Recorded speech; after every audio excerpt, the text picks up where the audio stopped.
आज हम जो है संस्कृत का मुख्य जो विषय है व्याकरण का संधि वो पढ़ा रहे हैं। संधि का महत्वपूर्ण स्थान है व्याकरण के अंदर, क्योंकि बिना संधि के हम ना तो शब्दों की उत्पत्ति के बारे में पहचान कर सकते हैं, शब्दों की बनावट के बारे में भी हम नहीं पहचान कर सकते बिना संधि ज्ञान के। तो संधि ज्ञान आवश्यक है। तो संधि जो है किसे कहते हैं? तो सबसे पहले संधि दो वर्णों यानी जो दो वर्ण हैं, यहाँ वर्ण संधि कब होती है? अक्षरों में होती है, वर्णों में होती है, शब्दों में नहीं होती है। शब्दों में समास होता है, लेकिन यहाँ संधि जो है वो वर्णों में होती है। अर्थात दो वर्णों के मेल से उत्पन्न होने वाले विकार को संधि कहते हैं। ठीक है। हमारे जो पाणिनि है, पाणिनि महोदय ने इसके लिए एक सूत्र निर्मित किया है कि परः सन्निकर्षः संहिता, परः सन्निकर्षः संहिता, अर्थात दो वर्णों की आपस में जो अत्यधिक निकटता होती है उसे संधि कहते हैं। ठीक है ना। संहिता का अर्थ नाम ही संधि है। संधि जो है दो वर्णों का जब आपस में निकटता होती है वहां संधि होगी, और संधि जो कार्य होता है वो दो वर्णों के अंदर होता है, संधि कार्य।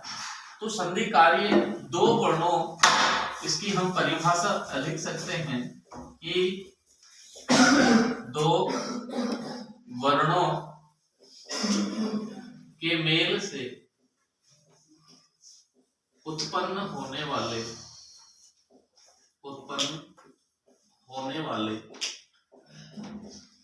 विकार को संधि कहते हैं। क्या कहते हैं? संधि कहते हैं। संधि कहते हैं। यहाँ देखिए, आप दो वर्ण हैं, जैसे ए जमा ई, ये दो वर्ण। इन दो वर्णों की आपस में जो निकटता है, सन्निकटता जिसको बोलते हैं, उसे क्या कहेंगे? वो संधि का कार्य करेगी, इसलिए इसको संहिता कहते हैं। और जैसे ये दो ए और ई दोनों की निकटता आपस में ये जुड़ रहे हैं, आपस में जब निकटता होगी तभी संधि कार्य होगा, नहीं तो फिर अगर दूरी बनेगी तो वहां संधि कार्य होने का सवाल ही नहीं है, विग्रह हो जाएगा, वहां अलग अलग हो जाएगा। लेकिन यहाँ निकटता हो रही है, ए और ई मिल रहे हैं, इन दोनों के स्थान पर ए एक जो है आदेश हो रहा है, दोनों मिलकर के ए में परिवर्तित हो रहे हैं, इसलिए ये जो है इसको क्या कहेंगे? विकार कहेंगे। क्योंकि पूर्व और पर वर्ण दोनों के स्थान पर दोनों आपस में जुड़ करके, दोनों आपस में मिलकर के ए विकार उत्पन्न कर रहे हैं। ए ना तो ए के जैसा है ना ई के जैसा, इसलिए इसको क्या कहेंगे? विकार। विकार कहते हैं परिवर्तनम। ठीक है ना। अर्थात यत्र द्वयो वर्णयो मेलनात् यत परिवर्तनम जायते तत् संधि इति कथ्यते। ठीक है। तो संधि की परिभाषा समझ में आ गई? कोई दिक्कत किसी को? चलिए आगे चलते हैं। अब यहाँ हम संधि के जो प्रकार हैं वो देखते हैं। संधि मुख्य रूप से तीन प्रकार की होती है। हमारे संस्कृत जो व्याकरण हुए हैं उन्होंने संधि के तीन भेद माने हैं। सबसे पहला जो भेद है वो है स्वर संधि। स्वर संधि, स्वर संधि इसे क्यों कहा जाता है? स्वर संधि क्यों? और इसका जो दूसरा नाम है वो है अच संधि। क्या है? अच संधि। अर्थात अच संधि क्यों कहते हैं इसको? इसलिए कहते हैं कि जो हमारे जो व्याकरण में पतंजलि ने जो हमारे महेश्वर सूत्र लिखे हैं उनमें ऐसे लेकर के च तक यानी अच प्रत्याहार के अंतर्गत जितने भी परिगणित वर्ण हैं वो सारे स्वर कहलाते हैं या अच कहलाते हैं, यानी ऐसे लेकर के च तक। अर्थात ए ई उ री ली ए ओ ऐ औ, ये वर्ण क्या है? अच हैं। अर्थात इन्हें अच कहा जाता है, और अच होने के कारण जो है इसको अच संधि कहा जाता है। ठीक है ना। क्योंकि अच वर्णों से जो परिवर्तन होता है उसे अच संधि, और अच का अर्थ क्या है? अचानाम स्वराः, अर्थात अच क्या कहलाते हैं? स्वर कहलाते हैं। ठीक है। स्वर किन्हें कहते हैं? स्वर जो है जिनका उच्चारण अपने आप ही किया जाता है उन्हें स्वर कहा जाता है, वे वर्ण स्वर वर्ण कहलाते हैं। इसलिए स्वर वर्णों से निर्मित जो संधि होती है वह क्या कहलाती है? स्वर संधि या फिर अच संधि। ठीक है, तो ये स्वरों से निर्मित संधि, स्वरों से निर्मित।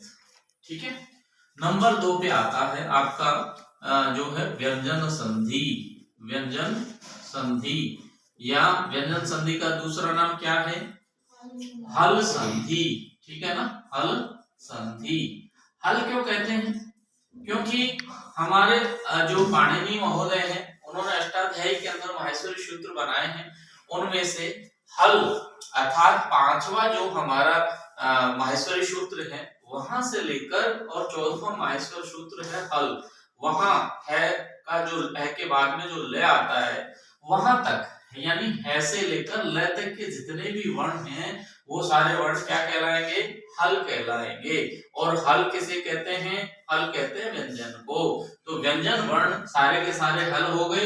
क्योंकि हल होने के कारण इस संधि का नाम हल संधि पड़ा है और व्यंजन होने के कारण इसका नाम जो है ये हल व्यंजनों को कहते हैं, इसलिए इसका दूसरा नाम व्यंजन संधि भी है।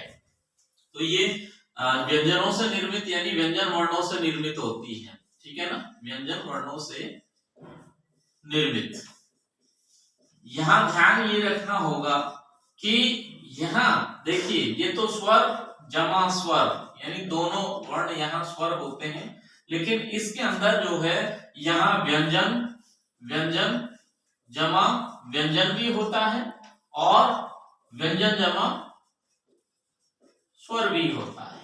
ठीक है ना, जब व्यंजन के साथ व्यंजन का मेल हो या फिर व्यंजन के साथ स्वर का मेल हो तो वहां पर कौन सी संधि होगी? व्यंजन संधि होगी। और तीसरी जो संधि है वो है हमारी विसर्ग संधि। विसर्ग संधि, तो विसर्ग जो है वो आप सब जानते हैं विसर्ग किसे कहते हैं। ठीक है ना, इन दो बिंदुओं को विसर्ग कहा जाता है। इनका उच्चारण करते समय है की ध्वनि निकलती है, जैसे संधि ही। ठीक है ना, रामः प्रातः। ठीक है, तो ये जो है का उच्चारण इसमें निकलता है। तो इस विसर्ग के संयोग से बनने वाली जो संधि है वो विसर्ग संधि कहलाती है। तो इसका जो निर्माण होता है वो किससे होता है? विसर्ग के संयोग से। विसर्ग के संयोग से इसका निर्माण होता है। ठीक है, तो यहाँ इन तीनों संधियों का हम जो है हमने इनका विभाजन किया है। तो फिर से देख लीजिए, पहली स्वर संधि है, स्वरों से निर्मित होती है जहां पर दोनों स्वर वर्ण होते हैं और उनकी आपस में निकटता होने पर स्वर संधि बनती है। व्यंजन संधि उसे कहा जाता है कि जहां जो है दो व्यंजन वर्ण आपस में सन्निकट हो या फिर व्यंजन के साथ स्वर सन्निहित हो, तो वहां पर उनसे कौन सी संधि बनती है? व्यंजन संधि। और विसर्ग के मेल से जो बनने वाली संधि होती है वो संधि कहलाती है विसर्ग संधि। इसलिए संधि के 3 प्रकार होते हैं, मुख्य रूप से 3 भेद होते हैं। ठीक है ना, समझ गए अच्छी तरह से? कोई किसी को अगर दिक्कत है तो आप पूछ सकते हैं। अब इसके बाद हम चलते हैं सबसे पहली संधि के अंदर जो कि स्वर संधि है। स्वर संधि स्वर वर्णों से निर्मित होती है। तो यहाँ इनके भी कई भेद हैं। मुख्य रूप से जो पहला भेद हमारा आता है तो उसके अंदर पहले के अंदर हम जो है कौन सी संधि लेंगे? यण संधि। यण संधि, यण संधि। यण संधि का सूत्र जो है पाणिनि जी के द्वारा बताया गया है। कौन सा बताया गया है? इको यणचि, इको यणचि। आप ध्यान देना है आपको, ये जो सूत्र है फॉर्मूला, संस्कृत के अंदर व्याकरण जो है वो उसके अंदर सारे फॉर्मूले चलते हैं, सूत्र चलते हैं, और बिना सूत्रों के यह भाषा जो है भाषा ही नहीं होती। कोई भी भाषा देख लीजिए, तो संस्कृत भाषा का महत्व इन सूत्रों से है, क्योंकि यहाँ की जो भाषा है संस्कृत भाषा वो पूर्ण रूप से वैज्ञानिक भाषा है। क्यों है? क्योंकि इसके अंदर जो है इसकी व्युत्पत्ति कैसे हुई है, ये कार्य कैसे हुआ है, संधि कार्य कैसे हुआ है, समास का कार्य कैसे हुआ है, वो सारे के सारे सूत्रों के द्वारा बताया जाता है। यहाँ लेस मात्र भी शंका नहीं होती, किसी को शंका उत्पन्न नहीं होती, कोई किसी प्रकार का संदेह नहीं होता कि यहाँ कैसे संधि हुई है, यहाँ पर इको एनर्जी क्यों हुई, यहाँ दूसरी हो सकती थी। तो उसका निवारण करने के लिए पाणिनि जी ने कदम कदम पर जो है सूत्र निर्मित किए हैं।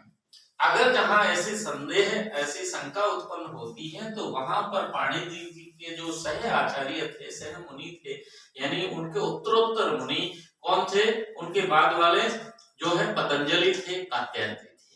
तो कात्यायन जी ने यहाँ वार्तिक सूत्र इनके सपोर्ट के अंदर बनाया है कि जहां कोई किसी प्रकार का संदेह है, किसी कारणवश पाणिनि जी ने छोड़ दिया है, तो पाणिनि जी के उस संदेह को पूर्ण करने के लिए उनके सहायक सूत्र निर्मित किए हैं, वो वार्तिक सूत्र कहलाते हैं। तो वार्तिक सूत्र की यथास्थान वहां दिया गया है। तो यहाँ इको एनर्जी, इस सूत्र की व्याख्या हम करते हैं आज। देखिए इको एनर्जी, इसके अंदर तीन जो है वो प्रत्याहार है। प्रत्याहार आप जानते ही हैं कि संक्षिप्त कथन को प्रत्याहार कहा जाता है। सबसे पहले इसके टुकड़े करते हैं तो इक पहला, दूसरा है यण और तीसरा है अच। तीन इसमें है। देखिए इको हो, इकह, इकह जो है षष्ठी विभक्ति एक वचन का है, यानी इक के स्थान पर, ठीक है ना, इक के स्थान पर और क्या होगा? यण होगा। अचि यानी अच परे।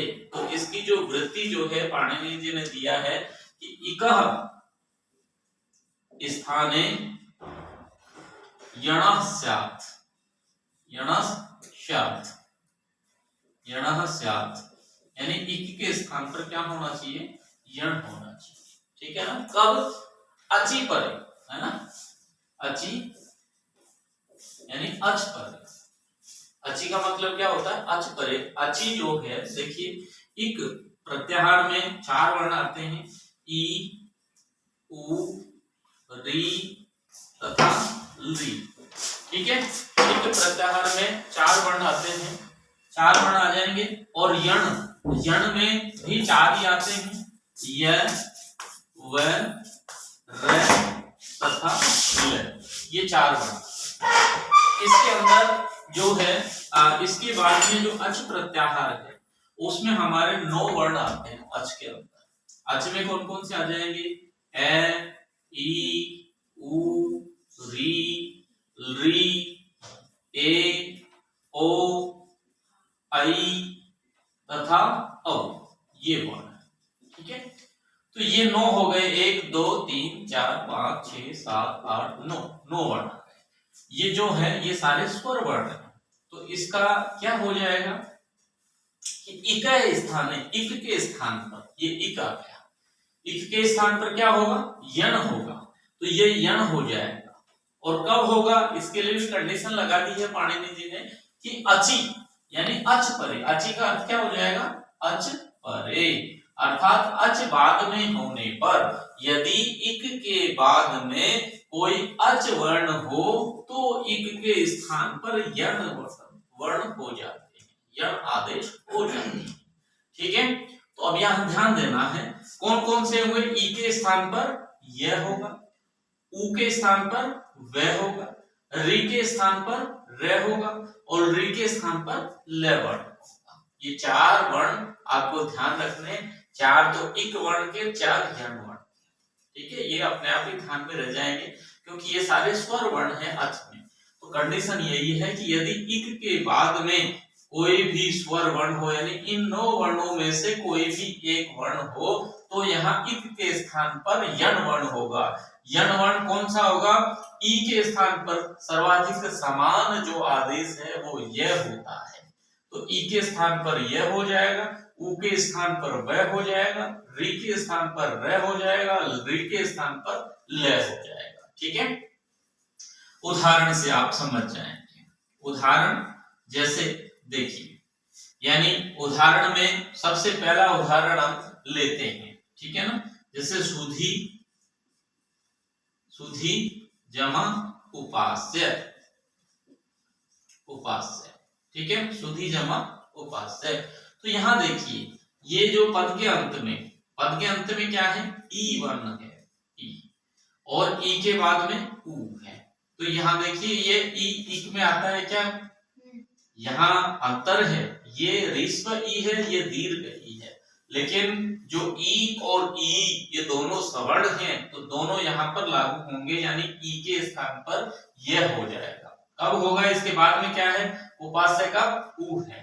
तो कंडीशन हमारी लागू हो रही है कि पद के अंत में क्या होना चाहिए, ई, और उसके बाद में क्या होना चाहिए, अच वर्ण। तो अच में ये ऊ आता है क्या, ये रहा, तो यहाँ पर एक कंडीशन लागू है, इसलिए क्या होगा, इसके अकॉर्डिंग इक के स्थान पर क्या हो जाएगा, यण, यानी ई यहाँ पर है तो इसके स्थान पर क्या हो जाएगा, ये हलंत हो जाएगा। ठीक है, इधर धीमे से ई निकालेंगे तो ध बच जाएगा और यह बच जाएगा, ये इस ई के स्थान पर हो जाएगा, और उपास्य ऐसे कैसे हम लिख देंगे। ठीक है, अब यहाँ इनका वर्ण सम्मेलन करेंगे, वो अलग बात है, व्याकरण को जो हम आगे और पढ़ेंगे व्याकरण इससे आगे, तो वहां अलग बात आएगी। कौमुदी के अनुसार यहाँ पर जो है द्वित्व हो जाता है ना, द्वित्व किसका होगा, इसे ध का हो जाएगा, पहले इसका झलाम जसवंत से जसत्व हो जाएगा, और इसके बाद में ये जो है ध को द्वित्व हो जाएगा, है ना, अनचित सूत्र से यहाँ पर द्वित्व हो जाएगा।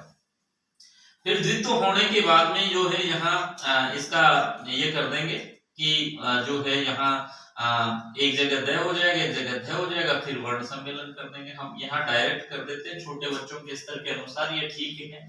तो यहाँ जो है इसको सु वर्ण सम्मेलन करेंगे, तो सु पूरा है, आधा ध है, इसके बाद में यह है, और यह के बाद में ऊ, तो ये हलंत है, तो इसमें ऊ की मात्रा मिला देंगे तो यू बन जाएगा, पास्य ऐसे। तो यहाँ क्या बन जाएगा, शुद्ध्युपास्य। क्या बन जाएगा, शुद्ध्युपास्य। यदि आपको परीक्षा में ये पूछा जाता है कि शुद्ध्युपास्य का जो है संधि विच्छेद क्या होगा, तो आपको ये करना है सुधी जमा उपास्य, सुधी जमा उपास्य। यदि परीक्षा में ये दे दिया जाता है कि सुधी जमा उपास्य का संधि पद क्या होगा, तो आपको क्या करना है, शुद्ध उपास्य करना है। यदि परीक्षा में ये दे दिया जाए कि शुद्ध उपास्य के अंदर कौन सी संधि हुई है, तो आपको कौन सी संधि करनी होगी, यण संधि। यदि परीक्षा में ये दे दिया जाए कि शुद्ध उपास्य, ठीक है ना, बराबर सुधी जमा उपास्य, यहाँ यण संधि किस सूत्र से हुई है, तो उसका सूत्र पूछ लेता है, तो आपको क्या करना पड़ेगा, इको यणचि। ठीक है, समझ में आ गया ना। चारों प्रकार से प्रश्न आपके किसी भी एग्जाम में, चाहे आपकी कक्षा छठी से लेकर के आप जब टीचर बनेंगे तब भी आपको जो है ये 4 प्रकार के प्रश्न पूछेंगे। 4 प्रकार के अलावा यहाँ संधि में 5वां प्रश्न नहीं बनता है। 5वां प्रश्न बनेगा, वो कैसे बनेगा फिर आगे बन जाएगा कि इसमें जो है इक के बाद क्या होना जरूरी है, तो अच होना जरूरी है। इक के स्थान पर कौन सा आदेश होता है, तो यण आदेश होता है। ठीक है ना। अगले टाइप ये भी है कि यण आदेश किस वर्ण के स्थान पर होते हैं, इक के स्थान पर होते हैं।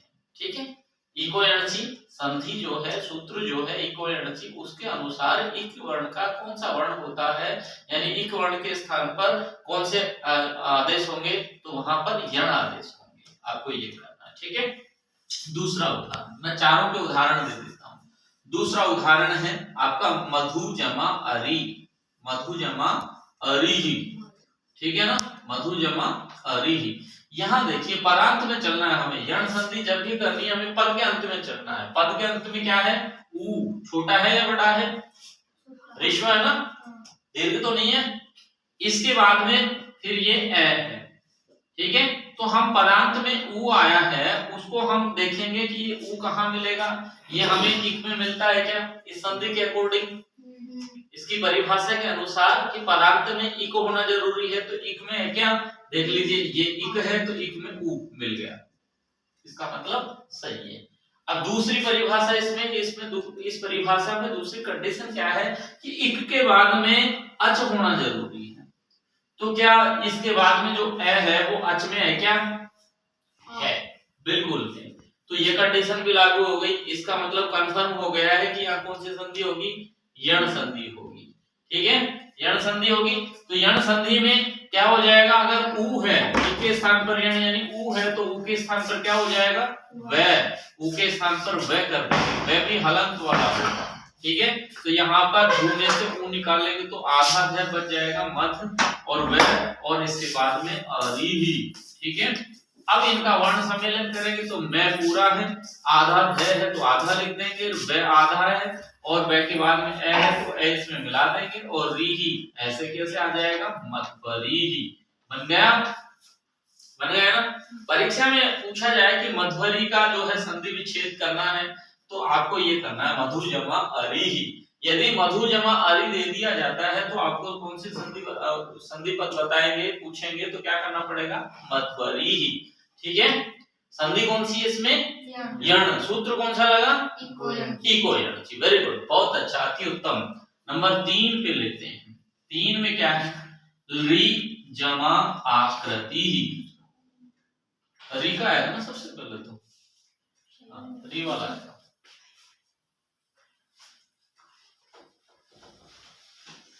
ठीक है ना, तो री में इसमें आ जाएगा आपका, ये कौन सा आ जाएगा री के अंदर, री में है जैसे पितृ जमा आज्ञा, पितृ जमा आज्ञा, पितृ जमा आज्ञा। तो यहाँ पर क्या हो जाएगा, इसमें जो है पितृ जमा आज्ञा में ये आ जाएगा, इसमें पद के अंत में क्या है, री।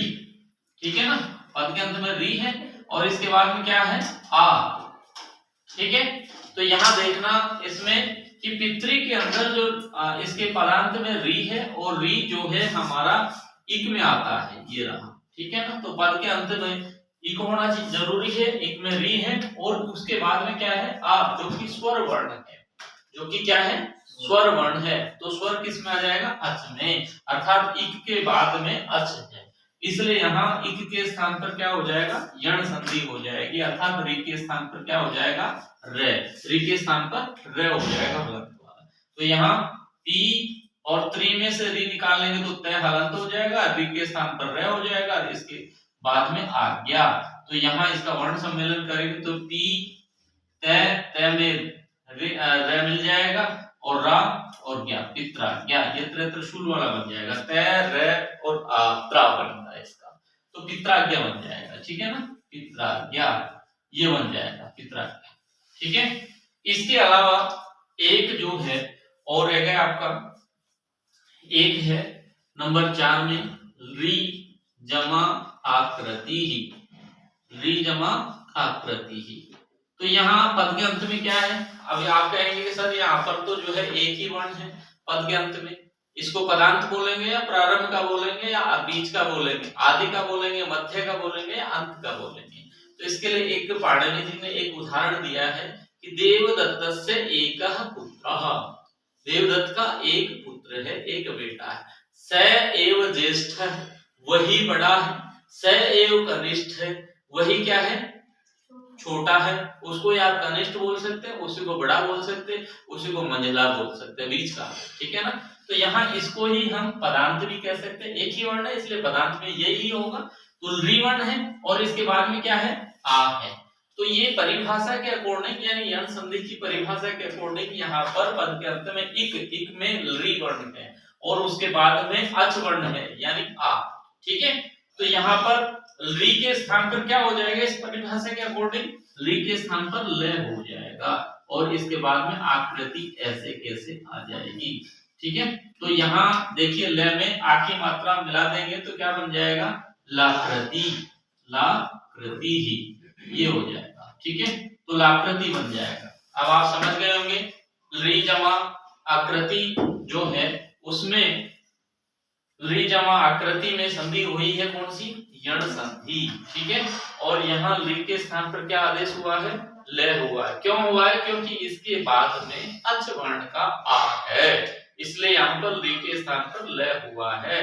कौन से सूत्र से हुआ है, इको यणचि से हुआ है। ठीक है, समझ गए होंगे।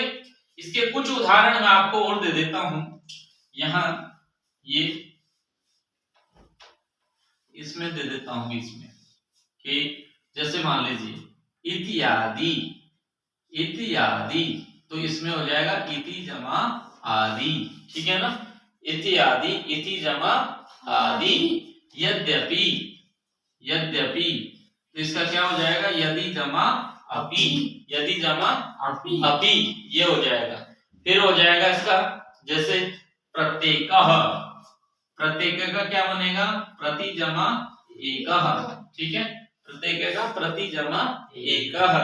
फिर अन्य उदाहरण है पठतु, पठत्वेकः, पठत्वेकः, तो यहाँ क्या बन जाएगा, पठतु जमा एकः, ठीक है ना, पठतु जमा एकः। फिर अन्वय, अन्वयः, अन्वयः, अनु जमा आयः, ठीक है ना, अनु जमा आयः। फिर इसके बाद में आ जाएगा गुरु जमा आज्ञा, तो गुरुवाज्ञा, क्या बनेगा इसका, गुरुवाज्ञा, अर्थात गुरु जमा आज्ञा, ठीक है। स्वागतम, स्वागतम में क्या बन जाएगा, सुजमा आगतम, सुजमा आगतम, स्वागतम बन जाएगा, ठीक है। ऐसे ही है आपकी जो है भ्रात्रादेश, भ्रात्रादेश, भ्रात्रादेश, ठीक है ना, भ्रात्रादेशः अर्थात भ्रातृ जमा आदेशः। मातृपदेशः, मातृ जमा उपदेश, तो मातृपदेशः बन जाएगा इसका, ठीक है ना। ऐसे ही जो है लागमः, री जमा आगमः, तो क्या बनेगा, लागमः, री जमा अनुदेशः, लनुदेशः। तो ये सारे के सारे उदाहरण आपके किसके हो जाएंगे, यण संधि के हो जाएंगे। फिर से इनका ये देख लीजिए, यण संधि किसे कहते हैं, यदि पद के अंत में, पद के अंत में इक वर्ण होने चाहिए। इक में 4 वर्ण आते हैं, ई, उ, री तथा ली, ठीक है। पद के अंत में इक वर्ण हो और उसके पश्चात अच हो, कोई भी अच वर्ण अर्थात ए, ई, उ, री, ए, ओ, आई, औ, इन वर्णों में से कोई भी वर्ण हो तो यहाँ पर क्या हो जाएगा, इक के स्थान पर यण वर्ण हो जाएगा। यानी इक के स्थान पर ई के स्थान पर य, उ के स्थान पर व, री के स्थान पर व, रे के स्थान पर ले आदेश होंगे। उदाहरण मैंने आपको बता दिए हैं। अन्य उदाहरणों में इत्यादि, इति जमा आदि, यद्यपि, यदि जमा अपि, है ना, प्रत्येकः, प्रति जमा एकः, पठत्वेकः, पठतु जमा एकः, अन्वयः, अनु जमा अयः, अनु जमा अयः, ठीक है। गुरु आज्ञा, गुरु जमा आज्ञा, स्वागतम, सुजमा आगतम, भ्रात्रादेशः, भ्रातृ जमा आदेशः, मातृपदेशः, मातृ जमा उपदेशः, लागमः, री जमा आगमः, लनुदेशः, री जमा अनुदेशः। तो ये उदाहरण हो गए। यण संधि आपको समझ में अच्छे से आई कि नहीं आई, आ गई, ठीक है। कोई किसी को डाउट है, संदेह है, नहीं है, तो ठीक है। आज हमारी यण संधि सब कंप्लीट हुई है और यण संधि को आज अच्छे से याद कर लेना। यह हमारा पहला जो है अध्याय है। कल फिर इसके बाद में अगली संधि शुरू होगी, इसको आप अच्छे से याद कर लेना। कोई दिक्कत हो तो और पूछ लेना, ठीक है। नमस्कार।